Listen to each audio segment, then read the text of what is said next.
আমরা আমরা জাতীয় ঐক্যমত্য কমিশনের সঙ্গে বিএনপির পক্ষ থেকে আলোচনা করছি, আলোচনা অব্যাহত আছে। মোটামুটি ভালো এগুচ্ছে। বেশ কিছু বিষয়ে আমাদের আমরা বলেছি। আমরা বিশ্বাস করি আর কি যে গণতন্ত্রে এটাই স্বাভাবিক। আমরা বাকশালে বিশ্বাস করি না যে এমন কিছু করা হবে যেটা সবাইকে মানতে বাধ্য হওয়া লাগবে। আমরা মনে করি যে দেশ এবং জনগণের স্বার্থ চিন্তা করে যা সঙ্গত, যা সর্বাপেক্ষা উত্তম, তেমন কিছুই হওয়া উচিত, তেমন কিছুই করা উচিত। এই ব্যাপারে আমরা কথা বলেছি। আমি খুব জরুরি, আপনারা জানেন যে আজকে আব্দুল্লাহ আল নোমান সাহেব আমাদের শ্রমিক দলের প্রেসিডেন্ট ছিলেন, বিএনপির ভাইস চেয়ারম্যান, ওনার একটা স্মরণ সভা, ওখানে যাওয়া লাগতেছে আমার। মহাসচিব সাহেব থাকবেন। তো আমাদের স্থায়ী কমিটির সদস্য জনাব সালাউদ্দিন সাহেব উনি আছেন, সালাউদ্দিন আহমেদ সাহেব, উনি আপনাদের সঙ্গে এই ব্যাপারে বিস্তারিত কথা বলবেন। ধন্যবাদ আপনাদেরকে। নিশ্চয়ই জানেন, গত বৃহস্পতিবার আমরা সারাদিন আলোচনা করে একটা পর্যায় পর্যন্ত গিয়েছিলাম। সংবিধানের সংস্কার কমিশনের যে রিপোর্ট, তার আমরা প্রস্তাবনা, প্রজাতন্ত্র, রাষ্ট্রের মূলনীতি, রাষ্ট্র পরিচালনার মূলনীতি, ফান্ডামেন্টাল রাইটস এবং আইনসভা পর্যন্ত আমরা আলোচনা করেছিলাম। আজকে আমরা সেই আলোচনাগুলোতে যে বিষয়ে কোন কোন জায়গায় আমরা একমত হতে পেরেছি সেগুলো কিছু কিছু আপনাদেরকে জানাতে পারবো, যেগুলো আমরা উভয় পক্ষে আলোচনা করে আমরা একমত হয়েছিলাম এবং দলীয় ফোরাম আলোচনা শেষে সেটা আজকে জানানোর কথা ছিল, জানিয়েছি। আজকে আবার আইনসভার পরও নির্বাহী বিভাগ সম্পর্কে সবচেয়ে দুই একটা গুরুত্বপূর্ণ বিষয় আলোচনা করেছি। এখন মধ্যাহ্নভোজের পরে বাকি আলোচনা আবার হবে। সেই সময় আমরা নির্বাহী বিভাগ বাদেও আমরা বিচার বিভাগ সহ অন্যান্য বিষয়ে আলোচনা করতে পারবো এবং বিচার বিভাগের সাথে বিচার বিভাগ সংক্রান্ত যে সংস্কার কমিশনের রিপোর্ট আছে সেটা আমরা একসঙ্গে মিলিয়ে আলোচনা করতে পারবো এবং তারপরে সময় হলে আমরা নির্বাচন কমিশন সংস্কার রিপোর্ট, যেটা হয়েছে নির্বাচন ব্যবস্থা সংক্রান্ত যে সংস্কার কমিটি, তার রিপোর্টের উপর আলোচনা করতে পারবো বলে মনে হয়। এরপরে দুদক এবং প্রশাসন, সেখানে বেশি তেমন কিছু গুরুত্বপূর্ণ বিষয়ে আমাদের অমিল নেই, সেগুলো আমরা জানাতে পারবো। চেষ্টা করব আজকে যাতে আমরা আলাপ আলোচনা শেষ করতে পারি। তা আপনাদেরকে জানাতে চাই যে সংবিধানের প্রস্তাবনায়, প্রিয়াম্বল নামে যেটা সবাই বেশি চেনে, সেই জায়গায় একটা সিদ্ধান্তে আমরা এসেছি যে আমাদের প্রস্তাব হচ্ছে পঞ্চম সংশোধনীতে গৃহীত যে প্রস্তাবনা, যেখানে মহান আল্লাহর উপর আস্থা এবং বিশ্বাসের কথা আছে, বিসমিল্লাহির রহমানির রহিম উপরে আছে, এবং জাতীয়তাবাদ, গণতন্ত্র, তারপরে সমাজতন্ত্র অর্থাৎ সামাজিক ও আর্থিক, অর্থনৈতিক এবং সামাজিক ন্যায় বিচারের কথা বলা আছে। সেই প্রিয়াম্বলটা আমরা আমাদের প্রস্তাবনা বলেছি যে এটাই গ্রহণ করা। আসলে এটাই পঞ্চদশ সংশোধনের পূর্ব অবস্থা বলতে যা বোঝায় সেটা। এখানে ধর্ম নিরপেক্ষতা নেই, এখানে কোনো বহুত্ববাদের কথা নেই, সেটার সাথে আমরা একমত নই। ধর্ম নিরপেক্ষতা এবং বহুত্ববাদের যে বিপক্ষে আমরা সেটা গতবারও বলেছি। এখানে কমিশনের প্রস্তাবে ওনারা বলেছেন যে স্বাধীনতার ঘোষণাপত্রে যে উল্লেখিত সাম্য, মানবিক মর্যাদা এবং সামাজিক সুবিচারের যে কথাগুলো উল্লেখ করা আছে সেটা প্রিয়াম্বলে সংবিধানের মূলনীতিতে আনা যায় কিনা সেটা আমরা বলেছি। এই বিষয়ে আমরা একমত। এবং বিদ্যমান সংবিধানের যেটা পঞ্চদশ সংশোধন পরবর্তীতে সেখানে যে প্রিয়াম্বল আছে এটার সাথে আমরা একমত নয়, সেটা রিমুভ করতে হবে। তারপরে আসলো প্রজাতন্ত্র এবং গণপ্রজাতন্ত্রী বাংলাদেশের ক্ষেত্রে ওনারা যে নাগরিকতন্ত্র এবং গণপ্রজাতন্ত্রী বাংলাদেশ শব্দ জনগণতন্ত্রী বাংলাদেশ লেখার কথা বলেছে, সেই বিষয়ে আমরা আগেও বলেছি যে রাষ্ট্রের নাম পরিবর্তনের এখানে কোনো যৌক্তিক কারণ নাই। এটা দীর্ঘদিনের 54 বছরের প্র্যাকটিসের মাধ্যমে জনগণ গ্রহণ করেছে। আর তাছাড়া এই বিষয়ে কথা বলতে গেলে অনেক কথা বলতে হয়। এটা একটা ইটালিক অরিজিন শব্দ রেস পাবলিকা থেকে রিপাবলিকের, সেটা অর্থাৎ এটা রেস মানে জিনিস, পাবলিকা মানে জনগণের জিনিস। সেটা হচ্ছে জনগণেরই তন্ত্র। এটা কোনো রাজতন্ত্রের বিপক্ষে উচ্চারিত শব্দ নয়। এটা হচ্ছে জনগণ কর্তৃক জনগণের শাসনের তন্ত্র, প্রজাতন্ত্রী এখানে উল্লেখ করা হয়েছে। এখানে রাজা এবং প্রজার কোনো সম্পর্ক নেই। আসলে জনগণ হচ্ছে সোভারেইন, সোভারেইন অথরিটি হিসেবে জনগণের নির্বাচিত প্রতিনিধিরাই সোভারেইন পার্লামেন্টে আসে এবং সোভারেইন হাউসে সার্বভৌম হাউসে জনগণের সার্বভৌমত্ব প্রকাশ করে এবং সেখানে আইন প্রণীত হয়। আইনই হচ্ছে এখানে প্রধান এবং আইনের দ্বারা যারা শাসিত হয় তারাই আইন প্রণয়ন করেন, আবার আইনের দ্বারাই তারা শাসিত হয়। এখানে আইনটাই হচ্ছে মুখ্য। সুতরাং এই জায়গায় বিভ্রান্তির কোনো প্রয়োজন নেই। এটা গণপ্রজাতন্ত্রী বাংলাদেশ যেটা লেখা আছে আগে সংবিধানের বাংলা যারা প্রণয়ন করেছিলেন সেটা গৃহীত হয়েছে, ওভাবেই থাকুক। ওনারাও বলেছেন যে এখানে আমাদের কোনো রিজিড অবস্থান নেই, ইট ইজ ওকে। আর এরপরে আমরা রাষ্ট্র পরিচালনার মূলনীতিতে একইভাবে সাম্য, মানবিক মর্যাদা এবং সামাজিক ন্যায় বিচার, এই কথাগুলো ওখানেও আমরা ধারণ করার ক্ষেত্রে একমত হয়েছি। এখানে ওনাদের একটা প্রস্তাব ছিল, যেহেতু ধর্মনিরপেক্ষতা আমরা রহিত করার জন্য ওনাদেরই প্রস্তাব, সেই ক্ষেত্রে ওনারা এটা পরিষ্কারভাবে কিছু জিনিস এখানে অন্তর্ভুক্ত করতে চান। যেমন বাংলাদেশ একটি বহু জাতি গোষ্ঠী, বহুধর্মী, বহুভাষী ও বহু সংস্কৃতির দেশ, যেখানে সকল সম্প্রদায়ের সহ অবস্থান ও যথাযথ মর্যাদা নিশ্চিত করা হবে। এটা উল্লেখ করা যায় কিনা সেটাতে আমরা একমত হয়েছি যে উল্লেখ করা যায়, যদি তাতে অসুবিধা না হয় আর কি। আর বহুত্ববাদের কথা তো আগেই বলেছি, সেটা আমরা বিপক্ষে। এখন অন্যান্য বিষয় যেগুলো আপনারা জানতে চাইতে পারেন সেই বিষয়গুলো আমরা যেখানে এক জায়গায় এসেছি, যেমন মৌলিক অধিকার এবং স্বাধীনতা নামে যে চ্যাপ্টারটা ওনারা ইনক্লুড করতে চেয়েছিলেন, আমরা আমাদের প্রস্তাবে বলেছি যে মৌলিক অধিকার শুরু হচ্ছে 26 অনুচ্ছেদ থেকে শুরু করে 47 অনুচ্ছেদ পর্যন্ত আর কি। সেই অনুচ্ছেদগুলোতে যে সমস্ত জায়গায় সংশোধনী এবং সংযোজন প্রয়োজন হয়, যে সমস্ত ক্ষেত্রে আমরা বিভিন্ন বিষয়ে একমত এবং নীতিগতভাবে একমত হচ্ছি, সেগুলো ইনক্লুশন করে ওনারা আমাদেরকে ড্রাফট আকারে দিলে সেটা আমরা দেখে আমাদের বিবেচনাগুলো বলবো। যেমন একটা বিষয় বলি, ইন্টারনেটকে মৌলিক অধিকারের অন্তর্ভুক্ত করার জন্য আমরাও একমত এবং অনেক পক্ষ থেকে একমত করা হয়েছে। যে এখানে একটা জিনিস আপনাদেরকে বলে রাখি, রাষ্ট্র পরিচালনার মূলনীতি একটা বিষয়, কিন্তু রাষ্ট্র পরিচালনার মূলনীতি শুরু হচ্ছে আর্টিকেল 8 থেকে এই আর্টিকেল 25 পর্যন্ত, আর মৌলিক অধিকার ফান্ডামেন্টাল রাইটস স্টার্ট হচ্ছে 26 থেকে 47 পর্যন্ত। এবং এই মৌলিক অধিকারের মধ্যে যে সমস্ত বিষয় উল্লেখ থাকে, এটা কিন্তু এনশিওর করতে হয় রাষ্ট্রকে। Civil and political right must be ensured by the state, এটা হচ্ছে প্রিন্সিপাল। তো এইখানে মৌলিক অধিকারের ক্ষেত্র বেশি করে বাড়ানো মানে হচ্ছে রাষ্ট্রের এফিসিয়েন্সি এবং অর্থনৈতিক সক্ষমতার উপরে একটা নির্ভরশীলতা আসবে, কিন্তু রাষ্ট্রকে সেইটার গুড গভর্নেন্সের জন্য রাষ্ট্রের উপরে ছেড়ে দিতে হয়। সেই জন্য কিছু বিষয় থাকবে রাষ্ট্র পরিচালনার মূলনীতিতে, বাট এনফোর্সেবল করার জন্য সেটা থাকবে কিছু বিষয় মৌলিক অধিকারের অধ্যায়ে রাষ্ট্রকে যেখানে এনশিওর করতে হবে all civil and political rights. সেই জন্য আমরা বলছি এখানে অনেকগুলো জিনিস অন্তর্ভুক্ত না করে যে সমস্ত বিষয়গুলো রাষ্ট্র এনশিওর করতে পারবে রাষ্ট্রের সক্ষমতা অনুসারে, সেগুলোকে আনাই হচ্ছে বাস্তবায়ন। সেই বিষয়ে ওনারা একমত হয়েছেন এবং সেটা ড্রাফট আকারে ওনারা আমাদেরকে দেবেন। এটাতে একটা অগ্রগতি আছে।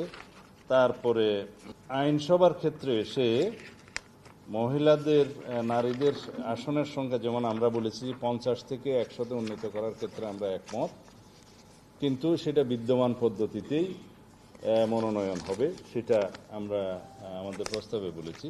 বাট এইটা আমরা বলেছি যে নেক্সট পার্লামেন্ট গঠন হওয়ার পরে যখন 300 ডাইরেক্টলি নির্বাচিত হবে এবং সংসদের সংশোধনী গৃহীত হলে বর্তমানের 50 এবং প্লাস আরও 50 নিয়ে যে 100 গঠিত হবে, সেই 400 সদস্য বিশিষ্ট সংসদে বিষয়গুলো বিস্তারিত আলোচনা করে কোন পদ্ধতিতে তার পরবর্তী সংসদে নারীদের নির্বাচনটা, নারী আসন নির্বাচনটা হবে, সেটা তখন সংসদে বিস্তারিত আলোচনার মাধ্যমে নির্ধারণ করা হবে। বর্তমানের জন্য এক্সিস্টিং পদ্ধতি আমরা মনে করেছি যে অ্যাপ্রোপ্রিয়েট। ন্যূনতম বয়স 21-এর ক্ষেত্রে আমরা দ্বিমত। আর প্রাইম মিনিস্টারের ক্ষমতা চেক অ্যান্ড ব্যালেন্স করার জন্য যেটা আর্টিকেল 70-র কথা বলা আছে এবং সংসদের সদস্যদের স্বাধীনতা বাড়ানোর জন্য যে কথাগুলো বলা আছে, এটা বিগত দিনে আমরা আলাপ করেছি। আজকে যদি আবার করি তাহলে আলাপ দীর্ঘ হয়ে যাবে। যে আর্টিকেল 70-তে সংসদ সদস্যদের ক্ষেত্রে আমরা শুনেছি আস্থা বিল এবং অর্থ বিলের ক্ষেত্রে প্রায় সবাই একমত, কিন্তু রাষ্ট্র পরিচালনার সুবিধার্থে এবং সরকারের স্থায়িত্ব নিশ্চিত করার স্বার্থে আমরা 4টা বিষয় উল্লেখ করেছি: অর্থ বিল, সংবিধান সংশোধনী বিল, আস্থা ভোট এবং রাষ্ট্রীয় নিরাপত্তার প্রশ্ন। এই 4টা বিষয় বাদে সংসদ সদস্যরা স্বাধীনভাবে তাদের বক্তব্য এবং ভোট প্রদান করতে পারবে, তাতে সংসদ সদস্য পদ বিলুপ্ত হবে না। এখন অন্যান্য স্থায়ী কমিটির বিষয়ে আসছে। স্থায়ী কমিটির চেয়ারম্যান হিসেবে বিরোধী দলীয় সদস্যদের মধ্য থেকে সকলগুলো নিয়োগ করার জন্য যে প্রস্তাব দিয়েছিল, আমরা বলেছি এটা বাস্তবায়ন নয়। এটা সংসদের প্র্যাকটিসের উপর এবং সংসদ সদস্যদের উপরে, সংসদের উপরে ছেড়ে দেওয়া উচিত। তবে আমরা এইভাবে একমত হয়েছি যে কিছু কিছু সংসদীয় কমিটির, স্থায়ী কমিটির চেয়ারম্যান পদে, যেমন পাবলিক আন্ডারটেকিং কমিটি, তার রিলিজ কমিটি বা সরকারি প্রতিষ্ঠান কমিটি, এই জাতীয় কিছু কিছু কমিটি আমরা বিরোধী দলীয় সংসদ সদস্যদের মধ্য থেকে চেয়ারম্যান নির্বাচন করা যায়, এই বিষয়ে আমরা একমত হয়েছি। তবে এই বিষয়ে আরো বিস্তারিত আলোচনার প্রয়োজন হবে। আর এইটা কনস্টিটিউশন আর্টিকেল 76 হচ্ছে সংসদীয় স্থায়ী কমিটিগুলো বিষয়ে বিস্তারিত বলা আছে। এইটার অনুবলে পার্লামেন্টের রুলস অফ প্রসিজিওরে কিছু সংশোধনী আনতে হবে। সেটা পার্লামেন্টের রুলস অফ প্রসিজিওর সংবিধানের কোনো বিষয় নয়, সেটা পার্লামেন্টে আলোচনার মধ্য দিয়ে সেটা অ্যামেন্ডমেন্ট করা যায়, সেটা একটা আইন। তো ওইখানে এটা অ্যাডজাস্ট করা যাবে, তবে এটা নেক্সট পার্লামেন্টের বিবেচ্য বিষয়। তারপরে যদি লিডার অফ দি হাউস এবং প্রাইম মিনিস্টার এবং লিডার অফ দি পার্টি, মানে পার্টি চেয়ারম্যান অথবা পার্টি প্রধানের ক্ষেত্রে যে ওনারা একই ব্যক্তি হতে পারবেন বলে প্রস্তাব দিয়েছে, এখানে আমরা এটা ওপেন রাখতে বলেছি, যেটা অপশনটা পলিটিক্যাল পার্টির এবং মেজরিটি পার্টি অফ দি পার্লামেন্টের অপশনটা রাখা উচিত। কারণ সেই মেজরিটি পার্টি পার্লামেন্টের সংসদীয় দলের নেতা, সেটা অন্য বিষয়, সেটা পার্লামেন্টের ভিতরের বিষয় না। আর পার্টির যে চিফ, তিনি প্রাইম মিনিস্টার হতে পারবেন না, এই প্র্যাকটিসটা তো তেমন আমরা দেখি না। যেমন আমাদের যদি ওয়েস্টমিনিস্টার টাইপ অফ গভর্নমেন্টে দেখি, ব্রিটেনের আমরা এক্সপেরিয়েন্স দেখি, বর্তমান প্র্যাকটিস দেখি যে পার্টি চিফ প্রাইম মিনিস্টার হন। তা পার্টি চিফ যদি প্রাইম মিনিস্টার হন, এক্ষেত্রে সেটা একটা হচ্ছে ডেমোক্রেটিক প্র্যাকটিস, তাতে কোনো অসুবিধা নাই। এবং সেটা পার্টির স্বাধীনতা এবং সংসদ সদস্যদের স্বাধীনতা, ডেমোক্রেটিক প্র্যাকটিসের স্বাধীনতা। কার্যকর সরকার ইন প্লেস হয়, যেটা হয়েছে, এবং যদি ফ্রি ফেয়ার নিউট্রাল ইলেকশন আমরা এনশিওর করতে পারি থ্রু ইলেকশন কমিশনকে স্বাধীন সত্তা হিসেবে কাজ করতে দিতে পারি আমরা, তাহলে পরে যেই ভোটের মাধ্যমে যে পার্লামেন্ট নির্বাচিত হবে, সেখানে মনে করতে হবে জনগণ তাদেরকে চায় এবং জনগণ হচ্ছে সোভরেইন ক্ষমতার অধিকারী। সুতরাং সেটা সেই পার্টি এবং সেই পার্লামেন্ট মেম্বারদের, মেজরিটি মেম্বারদের সেই ইচ্ছার উপর নির্ধারণ করা উচিত। আরেকটা প্রশ্ন এসছে যে লিডার অব দি হাউসকে সেম ব্যক্তি হবে। এখন আমরা বলছি যে মেজরিটি পার্টি যে পার্টির চিফকেই প্রধানমন্ত্রী করবে, সেটা আরেকজনকেও তো করতে পারে, সেটা অপশন থাকা উচিত। এবং মেজরিটি পার্টি থেকে প্রাইম মিনিস্টার হলেও যে লিডার অব দি হাউস হবে কি হবে না, অন্যজন হবে কিনা, সেটাও তো অপশন রাখা উচিত, যে অন্যজনও হতে পারে, তিনিও হতে পারেন। তো এই অপশনগুলো আমরা ফ্রি রাখতে বলছি ফর ডেমোক্রেটিক প্র্যাকটিস। এখন আর অন্যান্য বিষয়ে যেমন উচ্চকক্ষের আসন সংখ্যা কত হবে, সদস্য সংখ্যা কত হবে, সেটা 100তে নির্ধারণের বিষয়ে আমরাও একমত হয়েছি, ওনারাও একমত হয়েছেন। তবে ক্ষেত্র মতো এখানে 105 জন। এখন সেটার উচ্চকক্ষ কিনাই আসবে। তা আমরা বলেছি সেটা আগে দ্বিকক্ষ বিশিষ্ট পার্লামেন্টের অ্যামেন্ডমেন্টটা সংসদে গৃহীত হোক, দ্বিকক্ষ নির্মিত হোক, তারপরে সেই নিয়োগ প্রক্রিয়া সম্পর্কে সংসদে আলাপ আলোচনার মধ্য দিয়ে সেই মনোনয়ন প্রক্রিয়া, নির্বাচন প্রক্রিয়াটা নির্ধারণ হওয়া ভালো। এইখানে আলাপ আলোচনাটা ওনাদের সাথে আমাদের একমত হয়নি, এটা চিন্তা করবেন বলেছেন আর কি। আর অন্যান্য বিষয়গুলোতে যেমন উচ্চ কক্ষে নিম্ন কক্ষের পাশ হওয়া বিল প্রেরণ হবে, এবং উচ্চ কক্ষ যদি সেটা একবার আলোচনা করে তাদের সুপারিশ এবং রিকমেন্ডেশন সহ যদি অন্য কোনো মতামত সহ থাকে, আলোচনা করে তারপরে রাষ্ট্রপতির কাছে যাবে। এই পর্যন্ত বলা আছে না, সেটা হচ্ছে।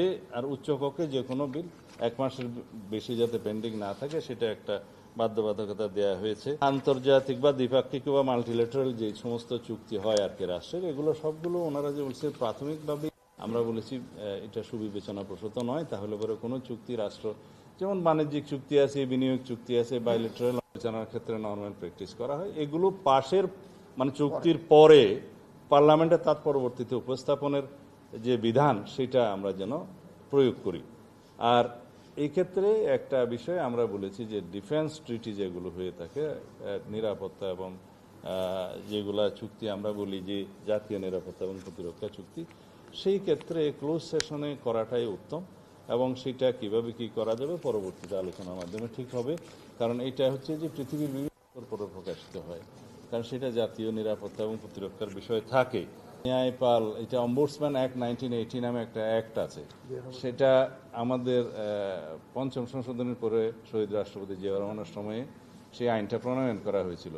ইতিমধ্যে পরবর্তীতে একটা কর ন্যায়পাল সৃষ্টি হয়েছিল, যে কর ন্যায়পালটা আবার রিপিল হয়ে গেছে সেই আইনটা। তা আমরা বলেছি অম্বুডসম্যানের ক্ষেত্রে আমরা বিদ্যমান আইনের যথাযথ সংশোধনী করে যোগ করার জন্য আমরা নীতিগতভাবে একমত হয়েছি। আর অন্যান্য বিষয়গুলোতে যে সমস্ত উল্লেখযোগ্য বিষয় আছে সেটা হলে নির্বাহী বিভাগে আসি। নির্বাহী বিভাগে অম্বুডসম্যান দিয়ে আমাদের আইন বিভাগটা মোটামুটি আলোচনা শেষ। নির্বাহী বিভাগের মধ্যে একটা গুরুত্বপূর্ণ আলোচনা, সেটা হচ্ছে যে রাষ্ট্রপতিকে আর্টিকেল 48 দিয়েছিল, রাষ্ট্রপতি আর্টিকেল 48 সাবসেকশন 3 পরে একটা নতুন সেকশন আমরা ইনক্লুড করার জন্য আগে থেকে আমাদের প্রস্তাবে ছিল, যেটা বিএনপির পক্ষ থেকে ডিটেইল প্রস্তাব আমরা দিয়েছিলাম। তাতে সেখানে আমরা উল্লেখ করেছি যে একটা নতুন বিধান করা যাবে যে রাষ্ট্রপতিকে কি কি বিষয়ে ক্ষমতায়িত করে আইন প্রণয়ন করা যায় সেই সমস্ত বিষয় এবং নির্ধারিত কিছু বিষয় এবং নিয়োগের বিষয়ে আমরা একমত হয়েছি, যেগুলো নতুন আইন প্রণয়ন করে সংসদে প্রণীত করা যাবে। সেই ক্ষেত্রে চেক অ্যান্ড ব্যালেন্স এবং রাষ্ট্রপতিকে মোর এম্পাওয়ার করা আর কি, সেটা নিশ্চিত করা হবে।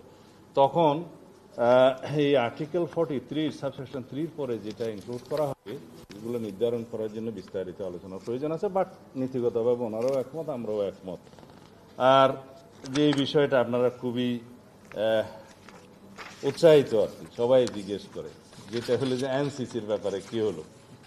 এনসিসি হচ্ছে ন্যাশনাল কনস্টিটিউশন কাউন্সিল, যেটা নতুন ধারণা বাংলাদেশের কালচারে বা পলিটিক্যাল কালচারে বা সংসদীয় কালচারে, সেইটা একটা নতুন ধারণা নিয়ে ওনারা এসছেন, যেখানে রাষ্ট্রপতি, প্রধানমন্ত্রী, উভয় কক্ষের স্পিকার এবং আরও কয়েকজন প্রধান বিচারপতি সহ আরও কয়েকজনের কথা বলা আছে, সেই বডিটার হাতে রাষ্ট্রের সমস্ত গুরুত্বপূর্ণ নিয়োগ, যেমন অল কমিশন, 3 বাহিনী প্রধান থেকে শুরু করে পিএসসি এবং এই যে দুদক এবং আরও যে সমস্ত সাংবিধানিক কমিটি আছে, নিয়োগ পদ আছে আর কি, কনস্টিটিউশনাল অল পোস্ট, তার বাইরে যে সমস্ত কথা বললাম আমরা একমত নই, ওইটা পরে আসবে।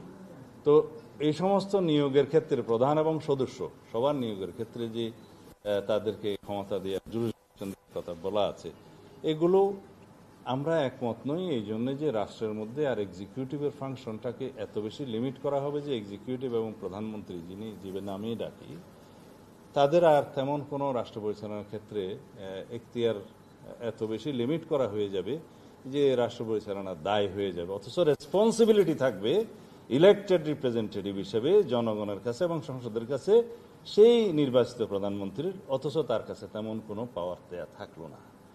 আর সংসদ যখন থাকবে না, অথবা সংসদ বিলুপ্ত হবে, অথবা যে সময় পর্যন্ত কেয়ারটেকার গভর্নমেন্টের প্রধান উপদেষ্টা মনোনীত না হবেন বা নিয়োগ না হবে, ততক্ষণ পর্যন্ত এই কমিটি ফাংশন করবে। এমনকি আইনসভার অ্যাবসেন্সে এই কমিটির সদস্য থাকবে ভেরি লিমিটেড। তখন আইনসভার অ্যাবসেন্সে এখানে সদস্য থাকবে শুধু রাষ্ট্রপতি, প্রধান উপদেষ্টা, প্রধান বিচারপতি এবং প্রধান উপদেষ্টা মনোনীত উপদেষ্টা পরিষদের 2 জন। তো এইগুলো বিবেচনা করতে গেলে তারা মোর অর লেস সবাই একজন ইনডাইরেক্টলি ইলেক্টেড, বাকিরা আনইলেক্টেড, এবং এদের কাছে সুপ্রিম পাওয়ার থাকবে। সেইটাও আমাদের দেশে এখনো কোনো প্র্যাকটিস নাই, বিবেচনা করা সমীচীন নয় বলে আমরা মনে করি।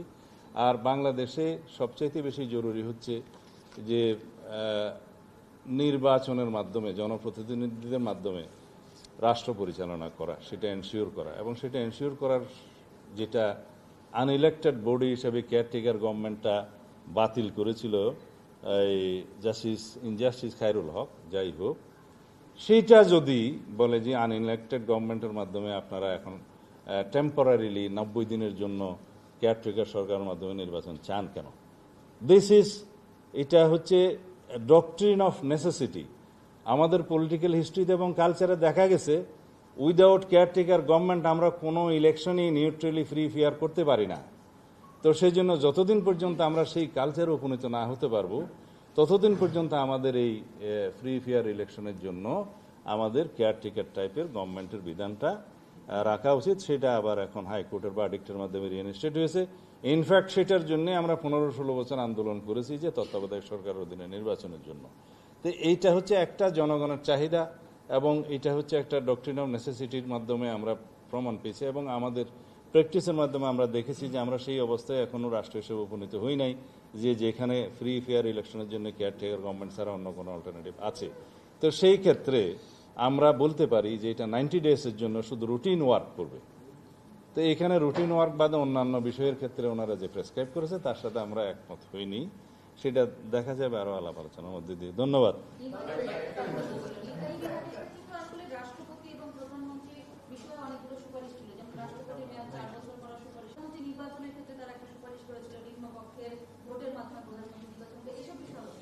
ওই পর্যন্ত এখনো না গেলেও জবাবটা এখন দিতে পারি। আমরা মেয়াদ, রাষ্ট্রপতির মেয়াদও 5 বছর, সংসদের মেয়াদও 5 বছর, সবকিছুর বিষয়ে আমরা 5 বছরের প্র্যাকটিসের মধ্যে থাকতে চাই।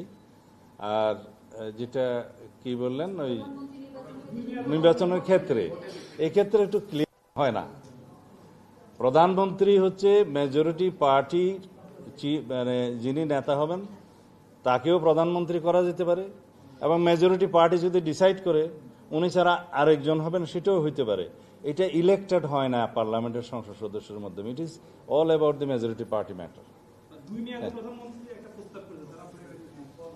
ওই পর্যন্ত আসি নাই, আসলে বলবো। তারপরও বলে রাখি যে আমরা আমাদের প্রস্তাব যেটা, এটা হচ্ছে যে not more than 2 consecutive terms, অর্থাৎ পর পর 2 বারের বেশি কেউ একজন প্রধানমন্ত্রী থাকতে পারবেন না। তার মানে দাঁড়াচ্ছে যদি 2 বারের পর একবার গ্যাপ হয়, তার পরবর্তীকালে যদি জনগণ নির্বাচন করে সেই পার্টিকে মেজরিটি পার্টি হিসাবে, সেই পার্টি যদি ডিসাইড করে তাহলে সেই একই ব্যক্তি প্রধানমন্ত্রী হতেও পারেন। কিন্তু কথা হচ্ছে যে কেন ধরে নিচ্ছেন যে সেম লিডার বা সেম ব্যক্তি বারবার হবেন? আমরা তো এখানে অপশনটা রাখতে চাই যে বাধ্যবাধকতা করা যাবে না। যেমন একজন ব্যক্তি যে 3য়বার আবার এসে প্রধানমন্ত্রী হতে পারবেন না এক টার্মের পরে, সেই বিষয়ে কোনো বাধ্যবাধকতা করা যাবে না। হতে পারবেন, নাও হলে সেটা সেই পার্টির বিষয় থাকবে। এটা ডেমোক্রেটিক প্র্যাকটিস।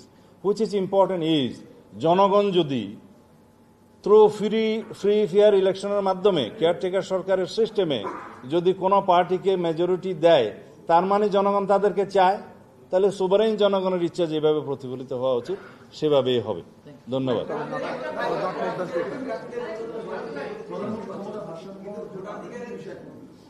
না, সেটা তো আইন প্রণয়নের মাধ্যমে আমরা বলেছি আর্টিকেল 48 এর সাবসেকশন 3 এর পরে আরেকটা সেকশন অ্যাড করা হবে, যে এখানে এনাক্টমেন্টের মাধ্যমে পার্লামেন্টে রাষ্ট্রপতিকে কি বিষয়ে ক্ষমতা এবং কি নিয়োগের ক্ষেত্রে ক্ষমতা প্রদান করা হবে সেটা আলাদা আইন প্রণয়ন করে দেয়া হবে। সেই প্রভিশনটা ওখানে থাকবে। বিস্তারিত বিষয় কিন্তু সংবিধানে থাকে না, মূল বিষয়টা থাকে, তার ভিত্তিতে আইন প্রণীত হয়।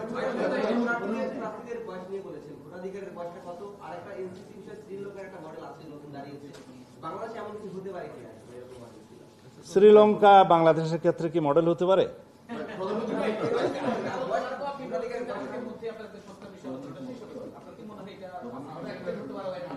আবার